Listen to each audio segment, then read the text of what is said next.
Right then, over and out for now.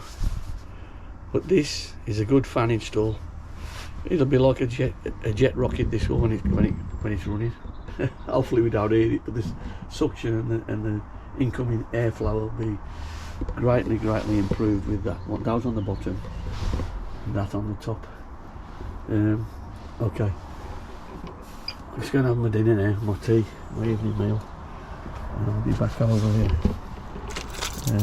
It'll be dark inside. I don't know if I'll be able to do anything on the outside, because there's the bottom one, look. The top one, that's I've realised this sensor here, I've always had that on the outside. It should go between the fins. Behind here there's some fins, and it should go behind them. It shouldn't be out here. I'm checking the temperature outside. It was 48 degrees and 43 degrees. Croatia, Gibraltar, Portugal, you know, in August.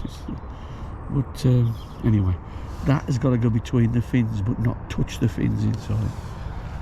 And this is the wiring. I've got to try and sort this out, because I'm not too happy about this lot here. Now, this is what Dometic's engineer did when he came out, and because they've connected a fan as well. So anyway, I'm going to put this right.